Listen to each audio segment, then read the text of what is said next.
Pues muchas gracias por la presentación. Es una mañana esta de Luises y de casi los apellidos nos confunden con cierta frecuencia, ¿no? Echarte, Echarri, etcétera.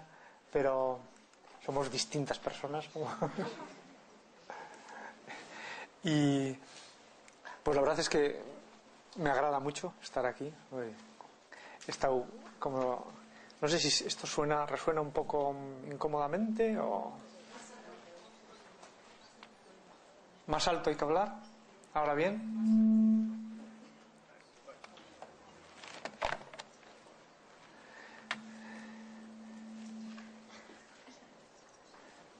A ver, ¿ahora? Bueno, vamos a ver. Entonces, decía que me alegra mucho el poder estar aquí porque he dedicado muchos años a la enseñanza secundaria y por eso me alegro especialmente, ¿no?, de estar entre vosotros.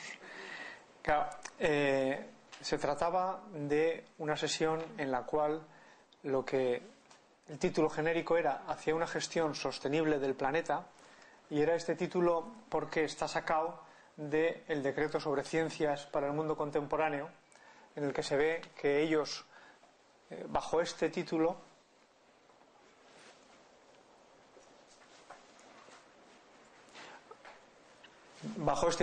de lo que hablan es de una serie de temas medioambientales. Hablan de impactos, hablan de recursos, quieren que se hable de riesgos naturales, quieren que se hable de desarrollo sostenible, de todos estos campos que están todos ellos relacionados, muy amplios. Tenía en cierto sentido, después también el decreto añade que los criterios de evaluación van a ser, pues eso, identificar, ver si los alumnos se han enterado de lo que es eso de la gestión sostenible, los principales problemas ambientales, la sostenibilidad, la sensibilidad ciudadana. Los subrayados son míos. Entonces digo que veía que era una sesión muy amplia, que se podía abordar de muy diferentes maneras. Entonces la idea que me he hecho, espero que sea útil, es como hacer 3 grandes capítulos. Por una parte, situarnos en el problema con una mínima pequeñita introducción histórica, aclarar después un poquito más de qué estamos hablando. También me imagino que aquí hay gente muy diferente, algunos conocen el tema perfectamente, otros pues a lo mejor no tanto por su formación previa. Entonces, bueno, hacer una especie de mapa conceptual de conceptos que se mueven alrededor de este tema. Y por otra parte luego ya pues quizás iniciar una discusión con la manera de implicarnos en esta problemática, posturas personales, acción social, etcétera, ¿no?, que da también para mucho de sí. Veremos a ver lo que podemos ir sacando. Como apoyo a lo que vamos a ver en la sesión, yo he preparado una pequeña web que luego al final saldrá la dirección. En plan ecologista no he traído papeles para repartir, o sea que lo que pido es que luego, como habrá tiempo, el que quiera puede apuntar mi dirección de correo electrónico, por supuesto, y luego también apuntar la web, y ahí encontrará unos enlaces a unos temas de lectura, a 12 temas de lectura sobre lo que aquí vamos a ver. Encontrará también otro enlace para poder recoger la presentación que voy a emplear, y también un enlace a un libro electrónico que he preparado para los alumnos allí en Tecno, en la Escuela de Ingenieros. Bueno, si alguien tiene interés, en hacer alguna lectura complementaria o ver algún material complementario. Entonces, de lo que vamos a hablar es de relaciones entre la naturaleza y la humanidad, el ser humano. Un tema que da mucho de sí, desde luego, ¿no? Desde el punto de vista conceptual ya podríamos dedicar mucho tiempo incluso a definir o a hablar de qué es naturaleza, o etcétera, etcétera. Y yo lo que quería es dejar muy claro desde el principio cuál es un poco mi planteamiento, mi posición, y quizás lo voy a hacer se me ocurría hacerlo con una metáfora que a veces empleo, pero os pediría que os imaginarais una habitación en la cual lo que vemos es a un niño pequeño de 1 o 2 años, juguetón, espabilado, movido, pero que está en esa habitación con un gran perro pastor alemán, un perro pastor alemán de estos que está muy acostumbrado a la familia, que desde pequeñito el niño pues ha jugado con él, lo ha visto, lo tiene alrededor. El perro también pues es un perro tranquilo, un perro que generalmente pues ha estado ahí, ¿no? en esa familia jugando con toda tranquilidad. Y el niño pues lo que tenemos es que le está estirando de las orejas, que le está empujando, que le está metiendo la mano en la boca. Bueno, estamos contemplando esa escena y a lo mejor estamos pues relativamente tranquilos porque sabemos que es algo. Pero ese niño, que es un poco más travieso de la cuenta, pues también está quitándole el hueso con el que el perro está jugando, o no dejándole que se acerque a la comida o a la bebida. Y seguramente cualquiera de nosotros en esta situación pues ya empieza a intranquilizarse, porque sabe que como puede reaccionar ese perro pues es impredecible, ¿no? Cuando le tocas estas cosas que tienen que ver con la comida, con la bebida, etcétera, pues muchas veces aquello puede acabar en una tragedia, ¿no? En una mayor o menor tragedia. Entonces, yo al menos mi idea sobre el problema es este, o sea que nosotros como grupo social, ¿no? La humanidad, tenemos un comportamiento a veces bastante infantil, bastante poco maduro, un comportamiento como de poco de fiar en bastantes cosas, y que tenemos entre manos una situación que ciertamente, fundamentalmente lo que es impredecible, o sea, muy difícil de prever a ver qué puede pasar, pero como iremos comentando por alguna serie de cuestiones, pues una posibilidad, una posibilidad relativamente importante es que derive hacia situaciones incómodas al menos, o difíciles de abordar, o que causen daño importante a la sociedad humana. Por eso, ante este problema de las relaciones entre la naturaleza, entre el medio ambiente y los seres humanos, las personas, pues bueno, sin duda ninguna conviene reflexionar, conviene pensar, conviene, creo también, actuar personal y socialmente, ¿no? Este sería un poco como el resumen del marco conceptual que yo me hago de esta cuestión. Hay una cuestión clara, y es que durante muchísimos siglos, vamos a suponer que vamos a hablar, por ejemplo, de Homo sapiens, pues a lo mejor 150.000, 200.000 años, etcétera.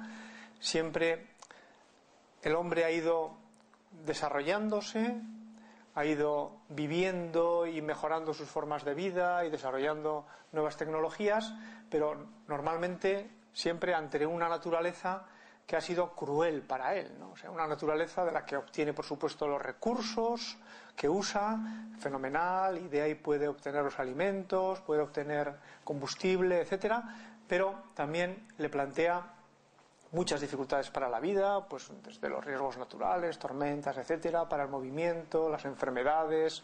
Como ha visto, nosotros vemos a las fieras como algo bonito de los documentales, o como algo pues para visitar en el zoo, pero en general pues el hombre ha visto como las fieras como algo peligroso, ¿no? Y entonces, bueno, pues pocas civilizaciones han tenido una relación con la naturaleza, vamos a, entre comillas, fácil. Lo normal ha sido que la relación haya sido muy difícil. Y solo en los últimos decenios podemos hablar que ha habido como una cierta inversión, al menos en parte, una cierta inversión de esa relación con la naturaleza, y sí que podemos hablar de magníficos logros. Yo creo que esto es una cuestión que hay que resaltar cuando hablamos de este tema con nuestros alumnos. Ha habido magníficos logros en los últimos decenios, a partir, bueno, pues seguramente desde la Revolución Industrial, desde hace 150, 200 años, especialmente en el siglo XX y en lo que llevamos del siglo XXI. ¿Cómo se pueden medir o visualizar estos logros? Pues hay miles de datos similares a este que presento aquí, por ejemplo, que es, en este caso, es un cuadro de la mortalidad infantil en Francia. Lo he traído aquí pues porque abarca desde 1740 hasta el 2004, sería extendible a otras partes del mundo, al mundo en general. Pues lo que se ve es que la disminución de la mortalidad infantil, con algunos picos, por ejemplo con la gripe la gripe española esta que le llamaban, ¿no? O con la guerra mundial, etcétera, pero la disminución de la mortalidad infantil pues ha sido llamativa, ¿no? Hace relativamente poco tiempo, pues eso, índices de 200, 300 muertos, niños muertos, bueno, depende del índice que se use, o antes del primer año de vida, o antes de los 5 primeros años de vida, etcétera, todas estas cuestiones pero lo que está claro es que en general, vamos a decir, en el mundo en general, no digamos en los países que llamamos desarrollados, y en muchísimos países en vías de desarrollo, la tendencia ha sido esta. Junto con esto, y complementario a esto, pues otro dato también generalizado es que la esperanza de vida ha ido creciendo en la humanidad, también aquí a partir de 1950 hasta el 2005 más o menos, cómo ha ido creciendo la esperanza de vida, pues los años que podemos esperar vivir si nacemos en este momento, etcétera, pues son lógicamente pues el doble o aproximadamente de lo que eran hace 60 años, ¿no? También cuando hablamos de las materias primas, en general de la famosa apuesta entre Simon y Ehrlich, etcétera, sobre el precio de las materias primas que ganó Simon, pues su precio real, su precio en dólares constantes, ha ido disminuyendo. Aquí simplemente pongo pues un par de ejemplos. Sabemos las fluctuaciones de los 2 últimos años sobre el precio de los cereales, pero en general ha bajado todo lo que significa el precio del trigo, el precio del maíz, etcétera, ¿no? La población que está empleada en la agricultura, bueno, pues de unos índices, por ejemplo, alrededor de 1950 de países en vías de desarrollo, pues prácticamente toda la población dedicada a la agricultura, en los países desarrollados 1/3 de la población, a la realidad actual y a lo que se espera para dentro de unos años, pues bueno, pues es un índice también de que mucha menos gente dedicada a la agricultura puede alimentar a toda la población. Para 1986 se calculaba ya que se producían alimentos como para alimentar a unos 6.000 millones de personas. Como sabéis, ahora somos pues esos 6.600, 6.700 millones de personas. En realidad, el que haya gente que pase hambre no es un problema de producción de alimentos, sino que sobre todo es un problema de distribución de alimentos, ¿no? La riqueza por persona, ¿no? Bueno, pues durante mucho tiempo por la humanidad pues ha sido del orden de 300 y pico dólares por persona. Vemos cómo ha aumentado, ¿no? En los países desarrollados, pues eso en el último siglo, hasta ser casi pues del orden de 3.000 y pico dólares por persona. Y aquí vemos un poco la diferencia en los últimos años entre los países desarrollados y los países, no sé si se sigue oyendo, sí, ¿no? En los países desarrollados y en los países en vías de desarrollo. La diferencia es muy grande, como vemos, entre unos y otros, pero lo que también se ve es que no solo ha aumentado el nivel de riqueza en los países desarrollados, sino que también ha aumentado en los países en vías de desarrollo. O sea que la realidad es que la mejora se está produciendo pues prácticamente en todo el mundo, con ritmos distintos, con situaciones distintas, pero que hemos logrado en estos últimos años avances importantísimos. Ahora, ¿cuál es la situación también si comparamos ahora diferentes zonas del mundo? Lo conocemos muy bien, de todas formas creo que el verlo con unos datos o con otros es siempre ilustrativo. Claro, hay buena parte del mundo en el que, por ejemplo, todavía siguen viviendo con menos de $1 al día. Aquí vemos, por ejemplo, cómo, sobre todo en el África subsahariana, el porcentaje de población en esa situación de pobreza es muy alto, casi del 50%, y que además en los últimos años la tendencia ha sido a ir creciendo esa pobreza, esa población pobre. Los objetivos del milenio, aquí por ejemplo para el 2015 sería reducir esta situación, reducirla hasta niveles de un poco más del 20%, pero la realidad, podríamos decir, es que la tendencia más bien es ir creciendo. En Asia Meridional también el porcentaje es alto, aunque la situación ha ido mejorando en los últimos años. En Asia Oriental, etcétera, vemos aquí la diferente situación. Estamos hablando de zonas, aquí aparecen solo las zonas del mundo, en las que esto es un problema. Aquí, pues, por ejemplo, se manifiesta la caída de la URSS, la desmembración de la URSS, podríamos decir, la situación que se produjo en esos países, aunque ahora, después ya estamos hablando aquí de 1999, Luego ha ido mejorando la situación. ¿En qué vemos, por tanto? Que junto con grandes avances, lo que está claro también es que coexiste eso con una situación de retos importantes, de situaciones, pues por ejemplo, aquí se ve cómo sigue habiendo mortalidades de infantiles. En este caso, pues el índice de mortalidad infantil por 1000 nacimientos, debajo de 5 años, cuántos niños mueren antes de los 5 años después de nacer, pues se ve, por ejemplo, que en el África subsahariana nos seguimos manteniendo a niveles de casi 200. Si comparamos esto con lo que hemos visto antes y lo comparáis con el gráfico de Francia, pues es que casi están en los niveles que podía tener Francia, pues eso, alrededor del siglo XVIII, XVII, finales del XVII, XVIII, ¿no? O sea que tenemos, junto a países en los que este índice está pues por el orden de 6, 8, 10 niños fallecidos por 1000 habitantes, a países subsaharianos en el que el índice se acerca a 200, ¿no? Bueno, aquí se podría analizar más estas cifras. Ahora, lo que está claro, podríamos decir, es que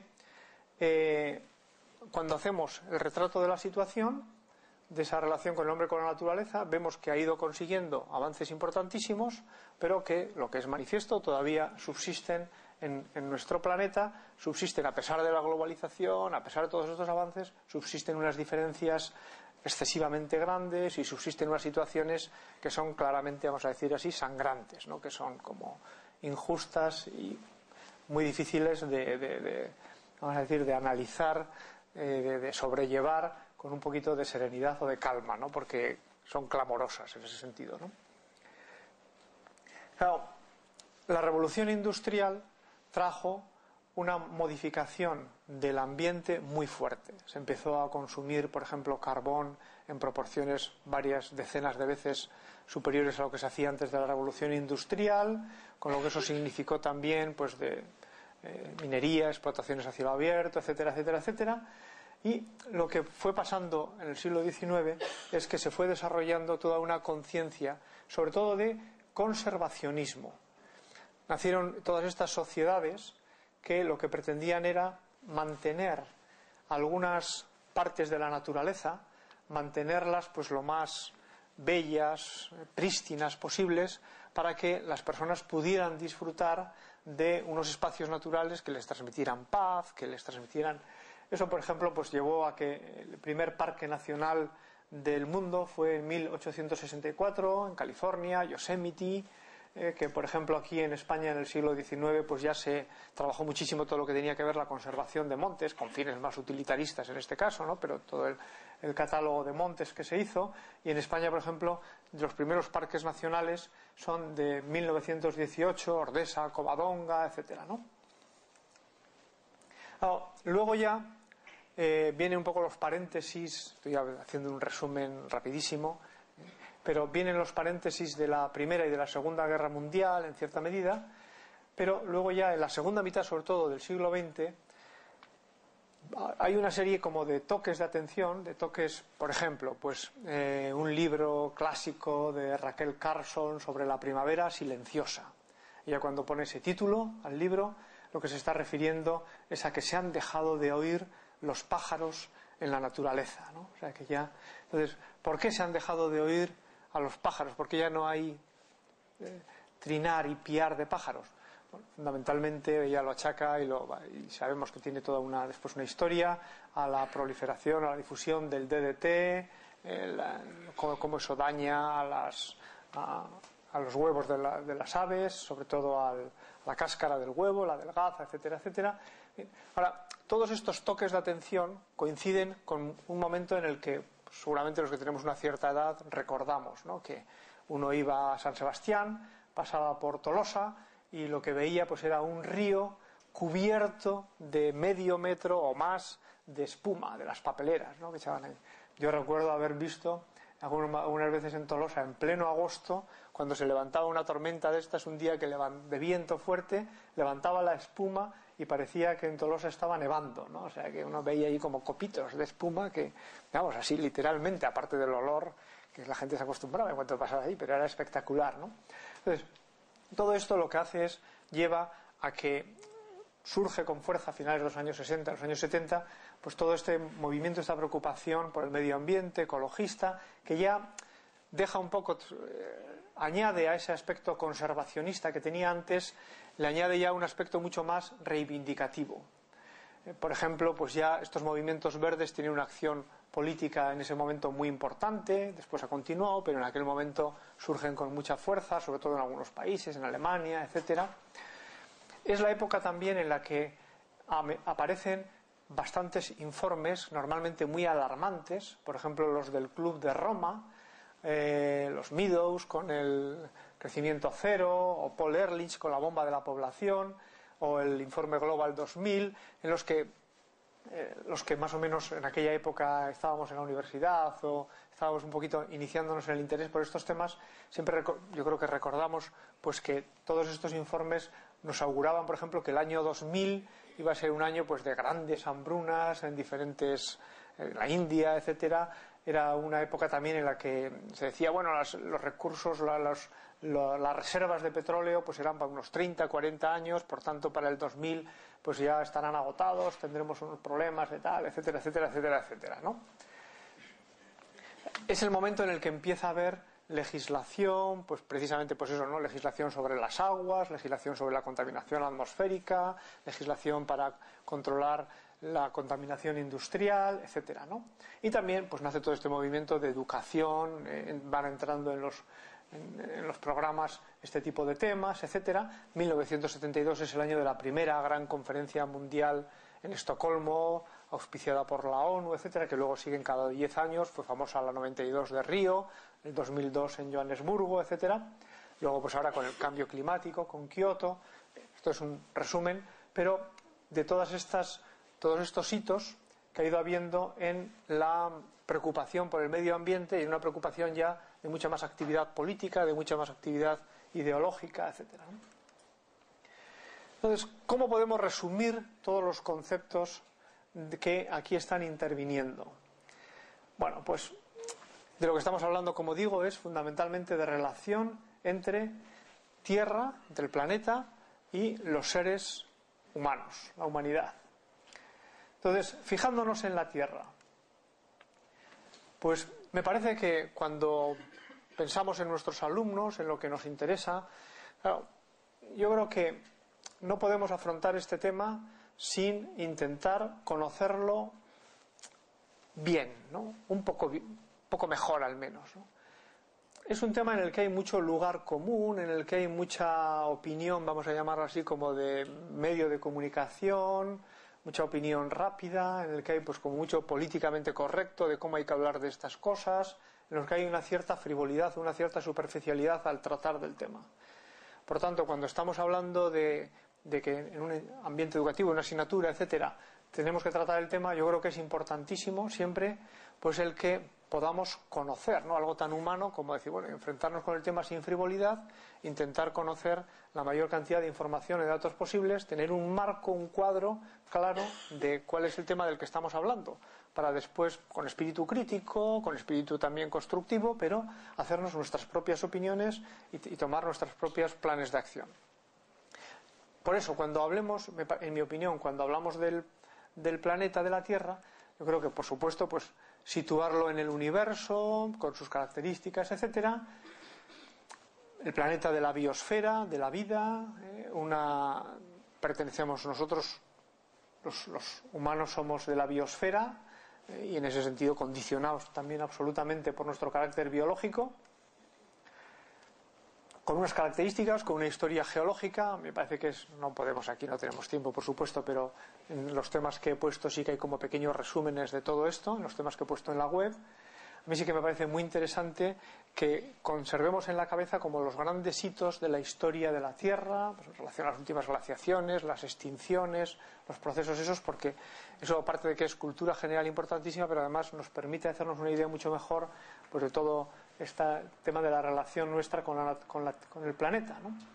Y sin olvidar, esto me parece central, sin olvidar que estamos hablando siempre de un sistema complejo, con muchísimas variables que están continuamente interactuando entre ellas y que por tanto es muy difícil de predecir. Para nosotros no deja de ser una caja negra. Por ejemplo, en todo el tema manifiesto, por ejemplo, que en el tema climático, pues está claro que ahora nos fijamos en las predicciones que nos dice la Agencia Española de Meteorología, etcétera, para estos 3 o 4 próximos días, y suelen ser bastante buenas. Ahora, cuando tenemos que empezar a desarrollar modelos para hablar de la evolución del clima en meses o en años, pues ya el tema se complica muchísimo. Por tanto, pues para todo lo que tiene que ver con el cambio climático, etcétera, siempre acabamos recurriendo a modelos de ordenador muy complicados, en los que las predicciones necesariamente pues son tremendamente subjetivas, variables. Es decir, que lo clave de un sistema complejo como este que tenemos entre manos es que es muy impredecible. Tiene una enorme capacidad de homeostasis, de regulación. Es cierto que nosotros le podemos someter, como el perro de la metáfora, le podemos dar muchos tortazos, tirar mucho de las orejas, etcétera, que aguantará con gran paz, pero también es verdad que no sabemos, en un sistema complejo, no sabemos cuál va a ser la evolución cuando ese sistema se desequilibre. Es muy difícil, al menos, de predecir eso. Cuando hablamos del planeta, interrumpo aquí brevísimamente me suele gustar a mí hacer en clase, así rápidamente lo hago aquí, muy rápidamente, pero os lo planteo por si os resulta útil, a lo mejor ya lo hacéis, pero hacer como una especie de modelo a escala de lo que es el planeta y de, más o menos, de qué estamos hablando cuando estamos hablando de atmósfera, de hidrosfera, de biosfera, etcétera, porque yo creo que resulta útil verlo, así como a escala, este tipo de cosas, lo mismo que resulta útil pues conocer un poco de la historia de la Tierra. Yo allí, por ejemplo, en la Escuela de Ingenieros suelo tener normalmente una pizarra bastante larga. A veces cuando no he tenido pizarra llevo un papel de estos de estraza, pues de 7 o 8 metros. Aquí vais a tener que ponerle un poquito de imaginación. Pero con 1 metro, les digo a ellos, si imagináis, ahora voy a moverme un poco, pero si imaginamos, vamos a imaginar que el centro de la Tierra esté aquí en esta posición.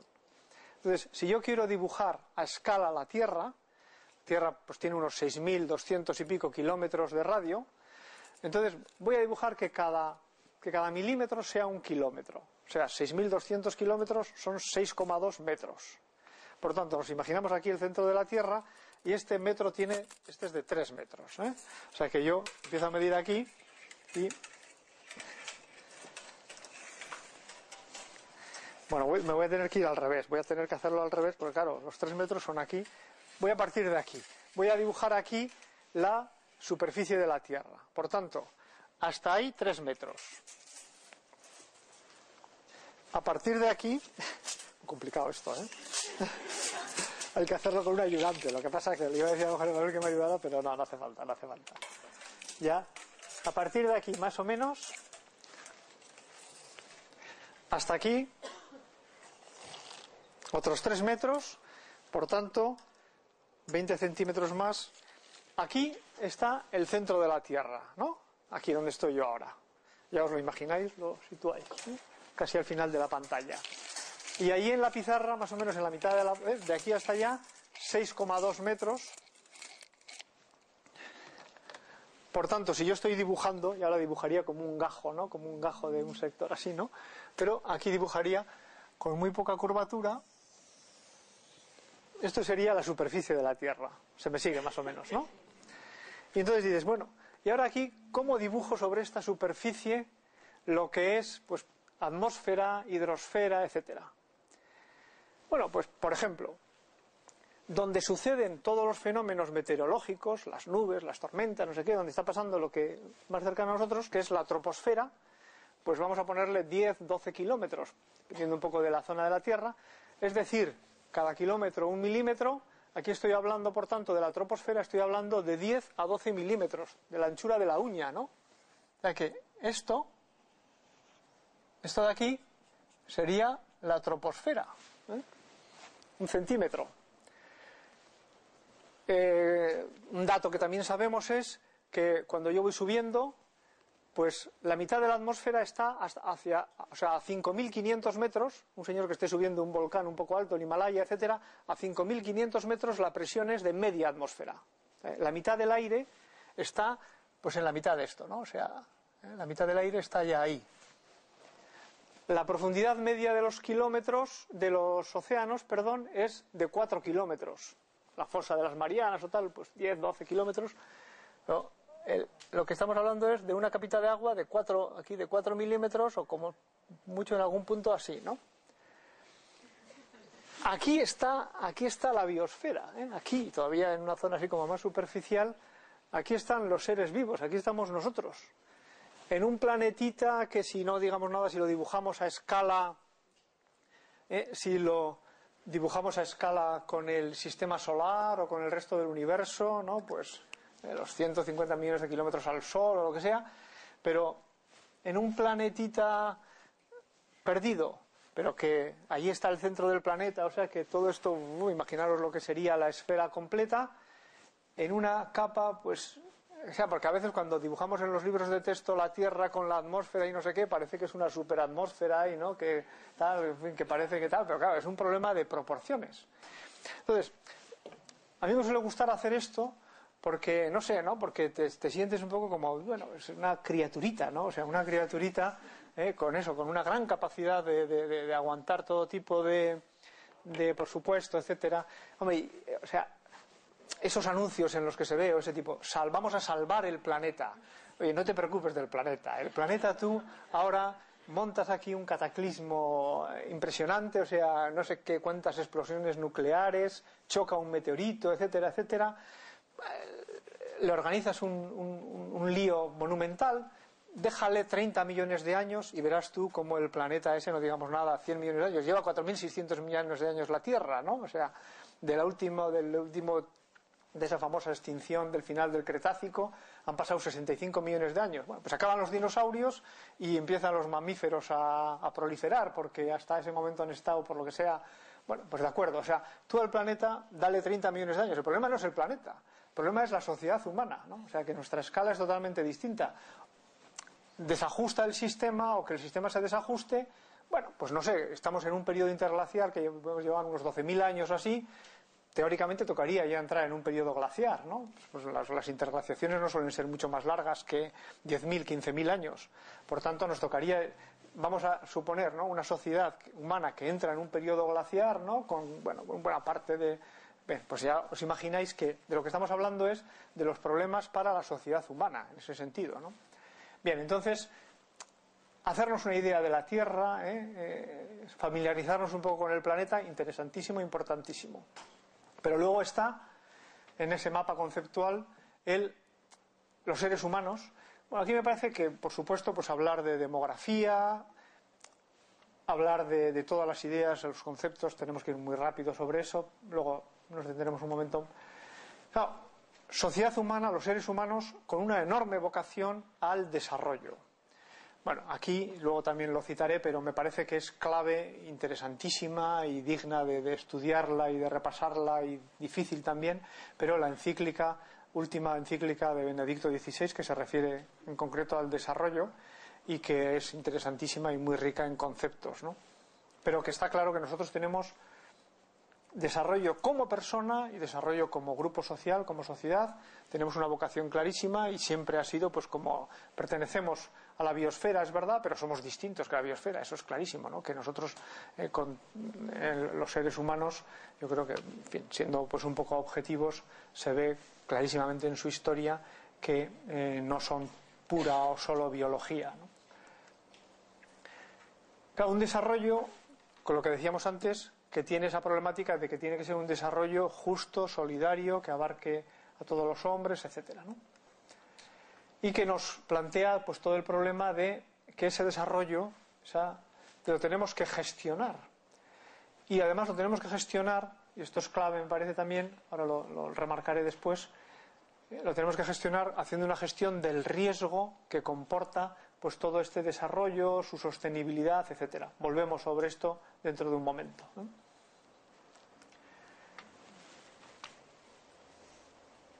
Claro, cuando estamos hablando de relaciones entre Tierra, planeta y seres humanos, pues ahora vamos a intentar fijarnos en ver también cuáles son los principales grupos de estas relaciones. Todo esto es de lo que trata, según el programa de la asignatura, de lo que se trataría en este capítulo de ir desarrollando, haciendo que los alumnos fueran conociendo mejor. Un aspecto clave es que la Tierra del planeta plantea unos riesgos naturales, plantea terremotos, volcanes, inundaciones, tormentas, etcétera, y que los seres humanos las sufrimos. Y que además en el momento actual, y todo esto pues sería un tema también interesante para tratar, lo que decimos es que en el momento actual, por muchos de los comportamientos que tenemos, pues vamos a ver, si por ejemplo, si construimos en las zonas de inundación natural de los ríos, pues muy bien, pasará un año, pasarán 10 años, no pasará nada, etcétera. Pero si estamos construyendo en una zona en la que, bueno, pues el periodo de recurrencia de una inundación en ese río pues es del orden de lo que sea, ¿no? De 50 años, de 100 años o tal, pues si hemos construido allí, habrá un momento en el que ya lloverá tanto, se producirán tales condiciones climatológicas que esa zona se inundará de forma natural, pues no cada año, pero sí cada 100 años o lo que sea. Bueno, pues se producirá los problemas correspondientes, o en una zona sísmica, o en una zona... y entonces ya entraría también si estamos además aumentando el riesgo la gravedad de estos riesgos naturales, por ejemplo, con el cambio climatológico, el cambio climático, etcétera, ¿no? Tenemos que ir muy rápido, pero el otro gran capítulo sería el de los recursos naturales y el uso que hacemos de ellos. Y aquí, por supuesto, pues grandes capítulos de alimentos, agua, energía, las materias primas, y convendría pues hablar de todos estos temas y tratarlos con cierto detalle. Ya digo que en las notas que os he puesto en esa web, si alguien tiene curiosidad, muy por encima, pero pero puede encontrar más información sobre todo esto.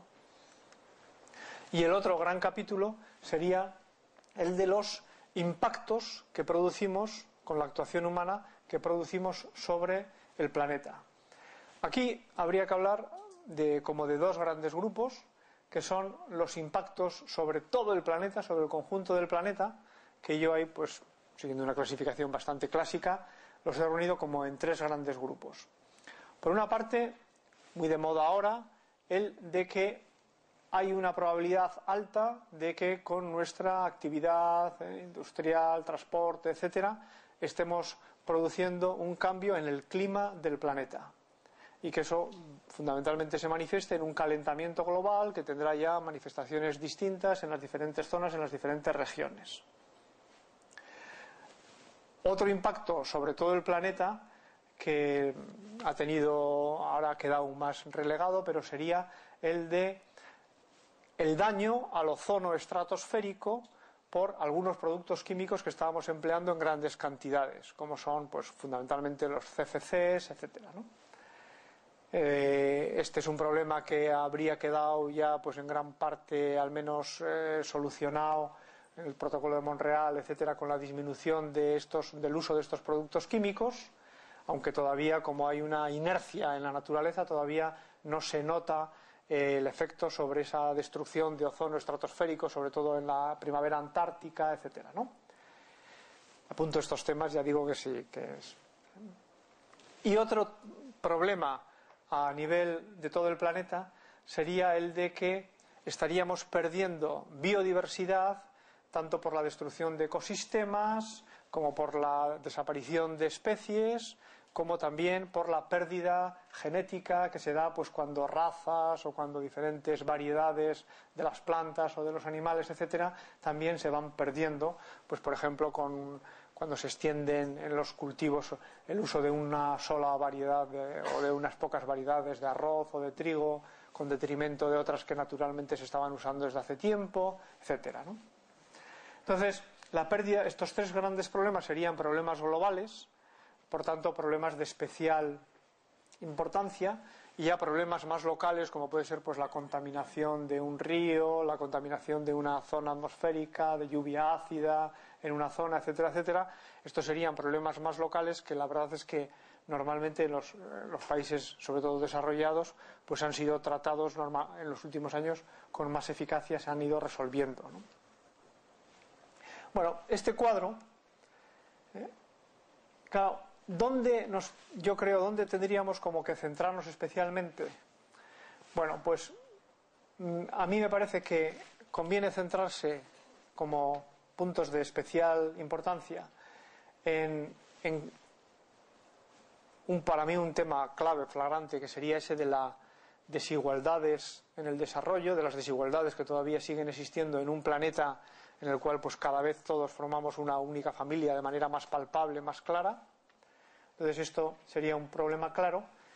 A mí me parece que hay otro problema importante, ahora comentaremos algo, que es el problema de ideas y conceptos que se están manejando alrededor de todos, alrededor pues de los movimientos ecologistas, alrededor de todos estos temas en los últimos decenios.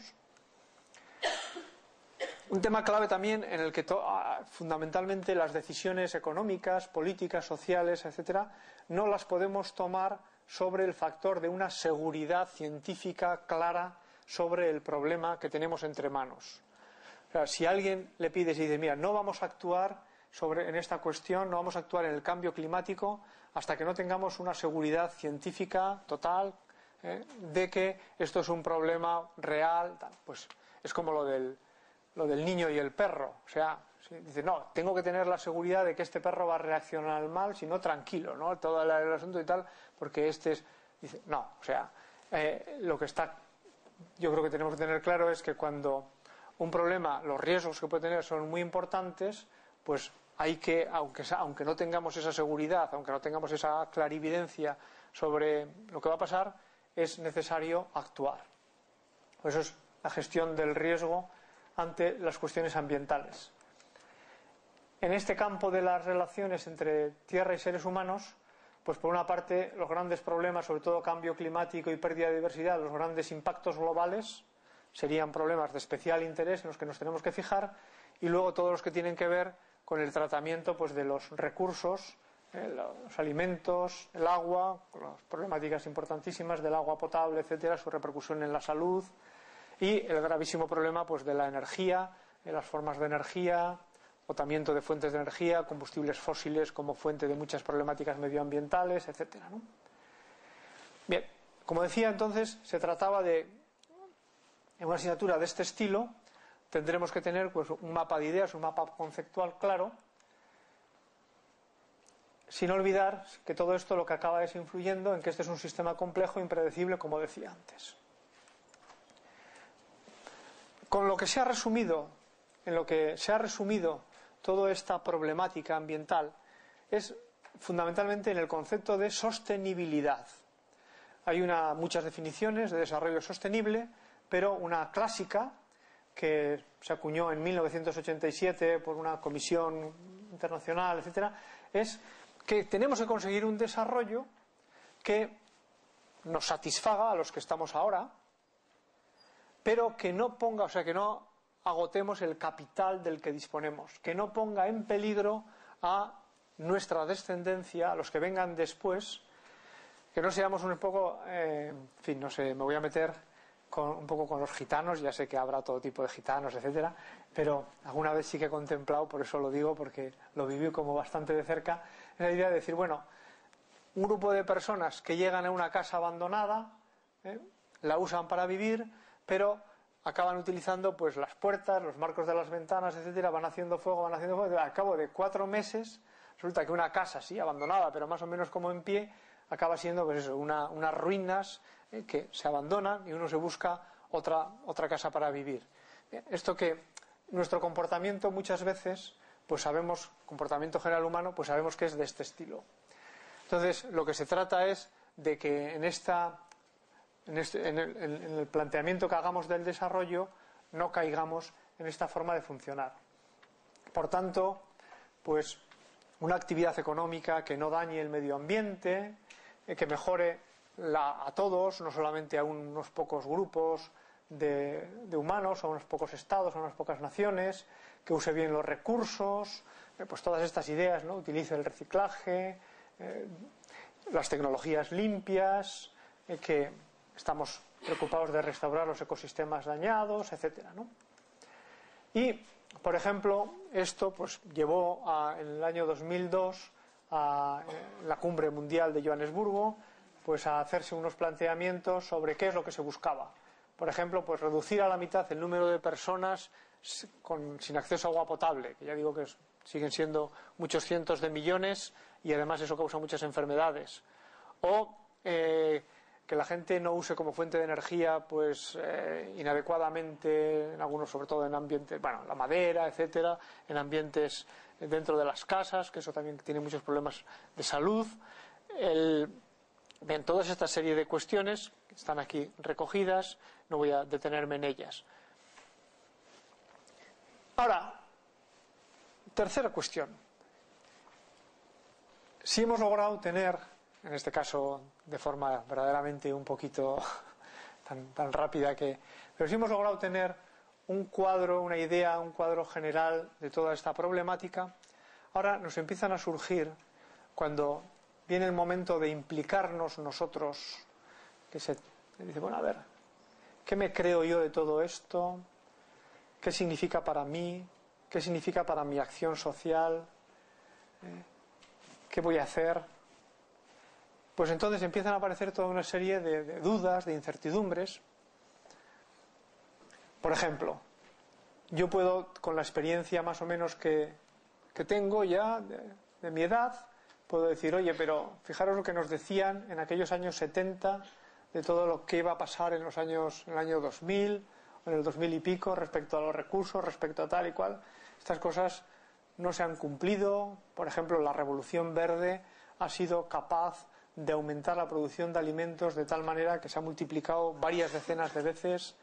Entonces, claro, al final la especie humana es una especie que tiene unos recursos, no solamente materiales, no solamente los que proceden del planeta, sino que tiene unos recursos de tipo intelectual, de conocimiento, tecnológicos, etcétera.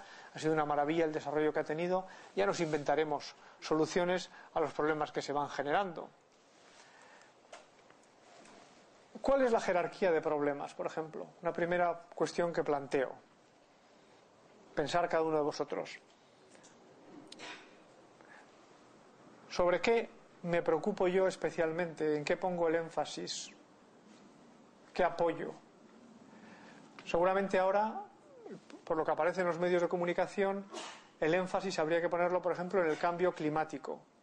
Yo particularmente creo que el cambio climático es un problema interesante, importante, problema de futuro fundamentalmente, sobre esto puede haber discusión, pero en mi opinión, por ejemplo, sí que hay un problema real ya, presente, de todos estos que hemos hablado, mucho más actual y que necesitaría una acción mucho más eficaz, que es todo de las desigualdades tremendas que hay, todo eso que hemos comentado, bueno, no podemos estar como tranquilos con que una parte de la humanidad, un 20% que estamos como consumiendo el 80% de los recursos, que poseemos el 80% de la riqueza más o menos, que esto subsista año tras año, decenio tras decenio, y que incluso cuando vas analizando las cifras lo que sucede es que esa diferencia se va incluso acentuando, pues me parece que eso sería el típico problema que ya está aquí, que tenemos que afrontar y que está trayendo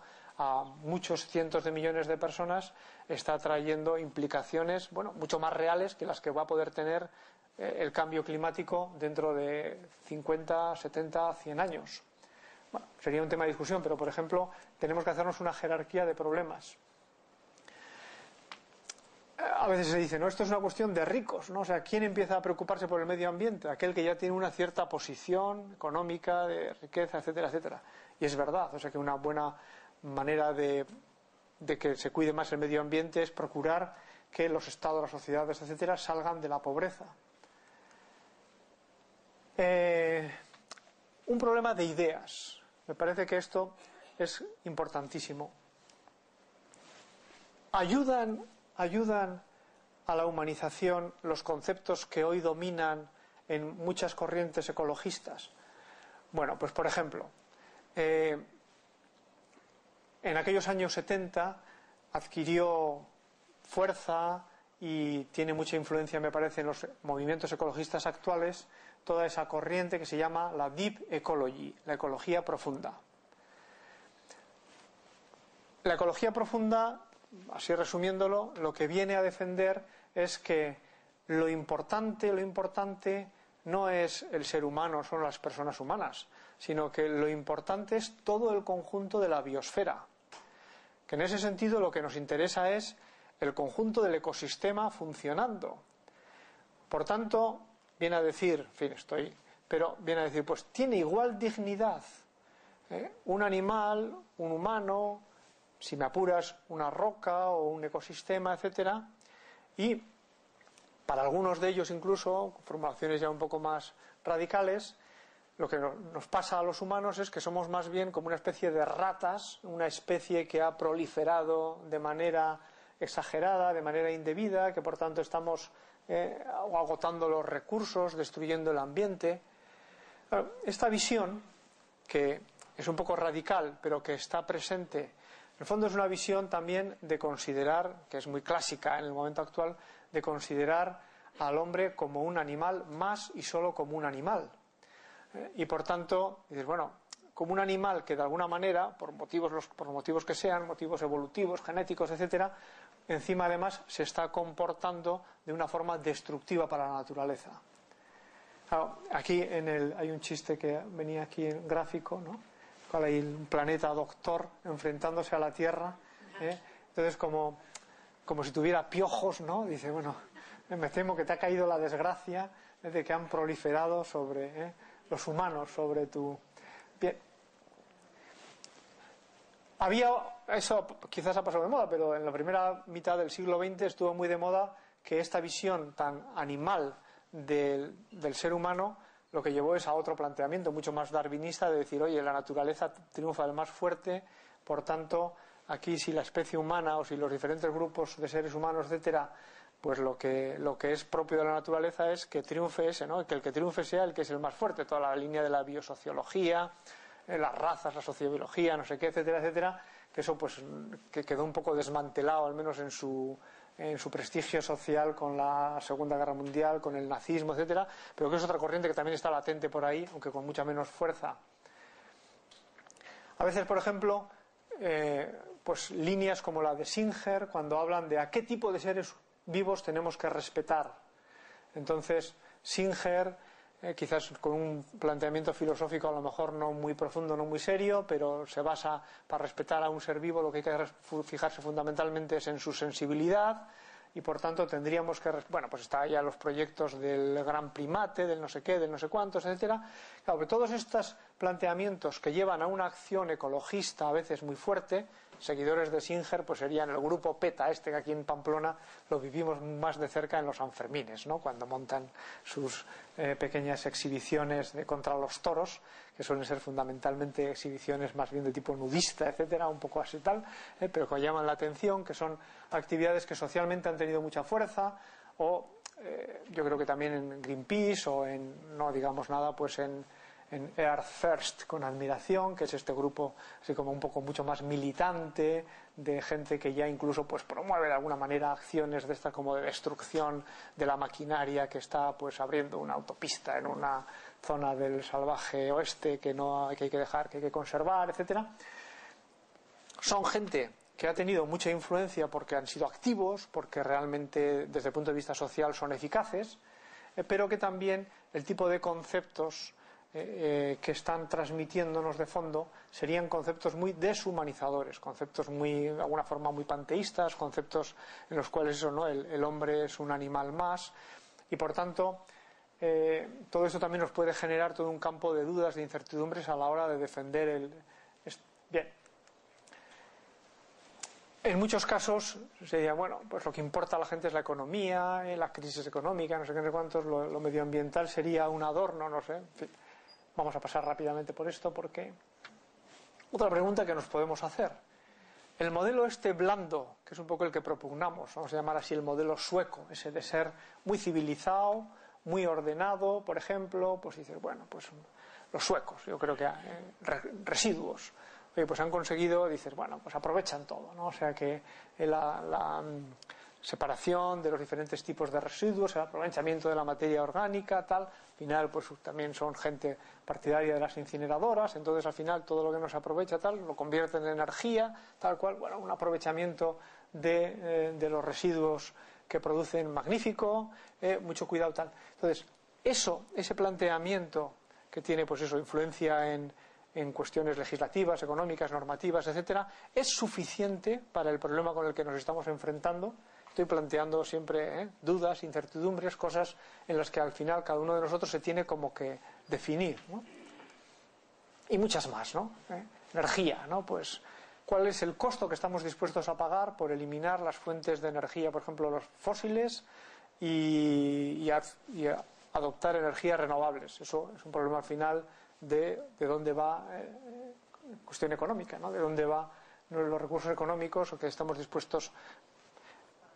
Que la energía nuclear, ¿no? Pues ¿qué pasaría? O sea, ¿qué hacemos, por ejemplo, pues con en muchos campos de estos?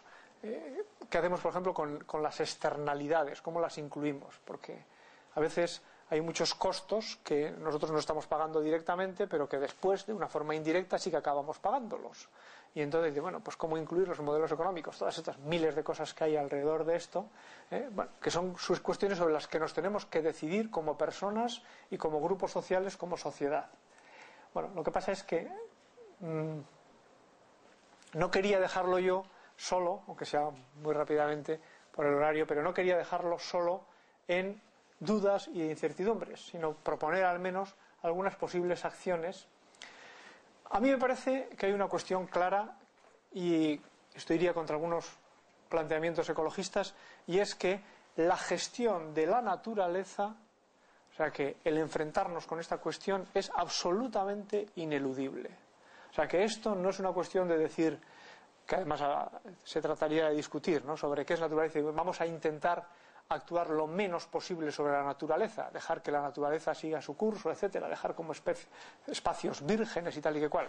Yo en eso no creo mucho. O sea que yo lo que creo es que como grupo social tenemos que plantearnos que necesariamente, obligatoriamente, tenemos que hacer una gestión económica, una gestión legislativa, una gestión tecnológica, etcétera, de la naturaleza, del uso de recursos, de los impactos que producimos, etcétera. Por tanto, de alguna manera, que es un toro que hay que coger por los cuernos y que no es un asunto que uno pueda torear y evadir y dejar ahí que vaya por otro lado, ¿no?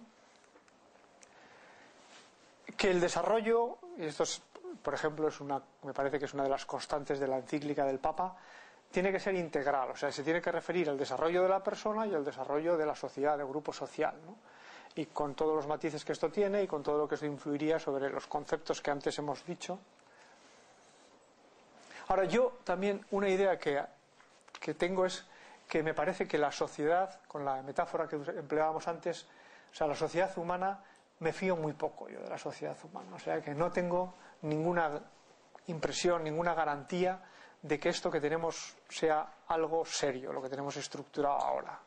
O sea, dice el niño de 1 o 2 años que está jugando con el perro, me parece que es perfectamente válido. O sea, no hay por ahí alguien muy listo, o unas instituciones, o unos gobiernos muy sabios, o un tipo de gente que sabe de esto y que está haciendo unas cosas fenomenal y que todo más o menos está controlado y que ya vendrán las soluciones a no sé qué problemas, a no sé qué cosas que estamos haciendo ahora. A mí me parece que eso, o sea, creo que durante los últimos decenios quizás sí que hemos tenido en algunos campos, por ejemplo en el campo científico tecnológico, sí que hemos tenido un desarrollo notable, que se puede hablar eso, ¿no?, de logros importantes y de unas bases bastante serias de ese comportamiento en esas áreas, pero me parece que en otras áreas más de, bueno, por supuesto, o sea, todo lo que tenga que ver con las áreas políticas, con las áreas de emotivas, ¿no?, todo cómo nos dejamos influir, ¿no?, por los medios de comunicación, todo lo que es la interacción social, lo que es como el comportamiento personal nuestro ante los grupos sociales, todo eso, me parece que estamos a unos niveles de inmadurez tales que hace que realmente, bueno, pues esto veremos por dónde sale, pero yo desde luego no me fío para nada de cuál sea nuestro grado de madurez social ante las cuestiones. Por tanto, que a la gente joven hay que transmitirle, me parece, que es necesaria su madurez, su acción social, que es bueno que entren en política, que lo que ellos no hagan, lo que nosotros no hagamos, nadie lo va a hacer, etcétera, etcétera. Todo este tipo de ideas, y por tanto todo lo que sea, pues fortalecer la sociedad civil, traer la política a ámbitos lo más locales posibles, tener capacidad de influir o de actuar en este tipo de cosas, me parece también que es muy necesario y urgente. Bueno, todo el campo, que también en la encíclica del Papa aparece muy bien tratado, me parece que es todo el campo de poner la técnica al servicio del hombre, porque si no el problema que estamos teniendo ahora es que, claro, el deslumbramiento tecnológico lo que nos lleva es que al revés, ¿no? O sea, que bueno, está pasando por encima de la ética y nos interesa más el producto, el juego, el resultado en sí mismo que no, o simplemente es una manera de abordar los problemas puramente tecnológica con las carencias y limitaciones que eso tiene, que me parece que trataréis en otras sesiones, ¿no? Y que estas grandes, al final, de lo que estamos hablando, pues es de los grandes valores, de las grandes virtudes, o como queramos llamarlo, que todos conocemos, ¿no? Estamos hablando, por tanto, de solidaridad, estamos hablando de sobriedad en el uso de los recursos, y que estas cuestiones, por lo que decíamos antes, o sea, que no son las que están, a veces hablamos de ellas, hablamos bastante de ellas, pero es un adorno, ¿no? Es un adorno en nuestro comportamiento social, eso que lo veía como duda, incertidumbre, ¿no? De tal manera que en cuanto realmente un político tiene que decidir porque quiere conseguir votos, o cuando una sociedad entra en una problemática, o cuando tal y cual, pues muy bien, o sea, como adorno, tal, pero como realidad, el poner pues la cooperación con otros países, ponerla en una primera línea de la acción política, de la acción social, o poner en una primera línea, por ejemplo, pues eso, ¿no? El consumo refrenado y pues la realidad es que no lo hacemos, ¿no? En las sociedades desarrolladas, y creo que así nos va. Por tanto, que como estamos al final hablando de este tipo de valores, pues todo lo que sea la educación, el seguir insistiendo en estas cuestiones es clave. Y luego también en lo que es eso, ¿no? Conocer los problemas con cierta profundidad y con cierto detalle, y no improvisadamente o como ahora muchas veces hacemos, ¿no? Y una última cuestión sería que creo, yo también estoy bastante convencido de que todo esto es urgente.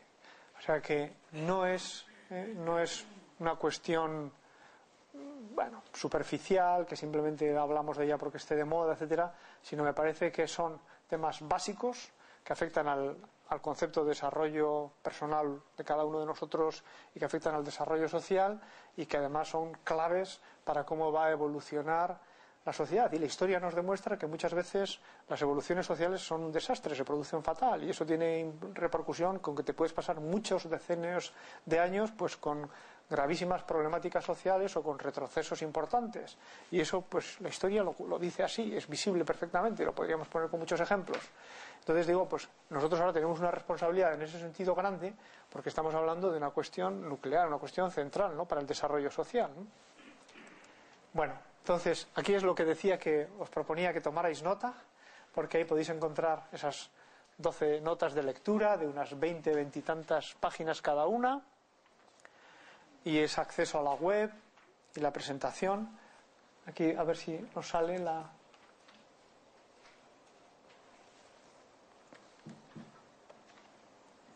Yo creo que estaba...